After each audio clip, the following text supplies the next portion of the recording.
This Advocate Abraham Kadavil. Again on Kerala floods. This one is the third episode of my discussion about Kerala floods. I always too much worried about the situation in Kerala, not because of that floods. That's a different issue here. I'm pitching about the conspicuous absence of opinion makers in Kerala, about giving awareness to the public to find a way out from this type of catastrophic episodes every year. There can be frequent flood situations also possible. It's because it's affecting poor people. And even now, after 2 weeks of exact flood, even now the displaced people are in the camps, and government is taking very seriously. We can understand that they are given food, clothing, and everything. They are safe there, and a good number of the schools are closed, and these people are in the camps. And politicians are using this opportunity to take credit of it. That's happening. The issue here is that all the sufferers, we can say that are poor people and people are living in the low-lying land. The problem with the Kerala population is that the people richer, they are getting a lot of money from Middle East, and they come here, they elevate the land, and they're constructing huge houses. So when they are elevating this land, the water is displaced, and there is no room for water. Especially they are filling the wetland and creating these kinds of construction here, the blocking the channels, and the natural water flow is affected, and that's the way it's actually created. And what happens is the people, even adjacent to these type of buildings, especially they make huge walls and protecting their houses, and the people just residing nearby that houses also, because they are staying in the lowland. These people will go or submerge in the water, the flood water. This is the situation. And what happens in Kerala is unique. In the Kerala is that different from Assam floods or Tamil Nadu floods. That Assam flood is because not that is swelling of the Brahmaputra river. That kinds of flooding is happening. I think one or other way it can be recovered very in a high speed, I think.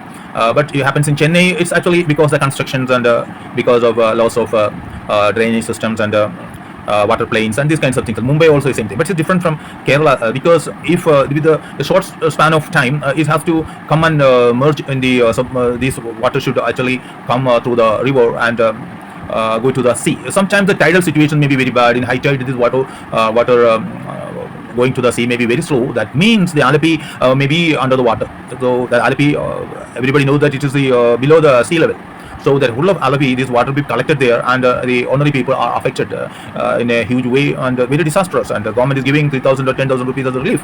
It is not sufficient. Their work is affected. Their cultivation is affected. So what should be done? Make some awareness. Make the houses in the pillars don't affect the level or elevate it. So what's the problem? Sometimes maybe for the elevation of the look of the building, these people are making or elevating it, and why the government has to make a system to make the houses in the pillars so that the water can be collected under that. So it will never affect it, and it will also go down to and go to the low-lying lands, and ultimately it will go to the sea, though it is being affected by the tidal situations, and the tidal influence will be always there.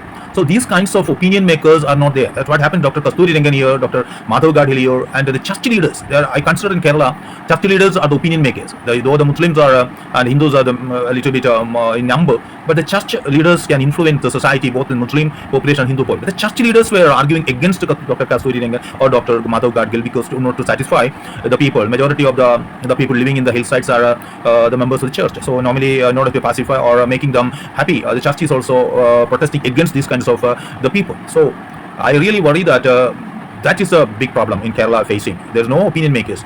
Even now the political parties are actually giving some way of misdirection about the flood situation. The flood situation is not because of anything else. It is natural for Kerala because the maximum heavy rains and hilly terrains and a lot of rivers, so it can natural thing. But don't block with the natural course of the rivers and waterways, and don't make huge houses. Or if you want to make it, elevate it on pillars, you can make it. Don't create these kinds of mess, and it's because it is affecting poor people.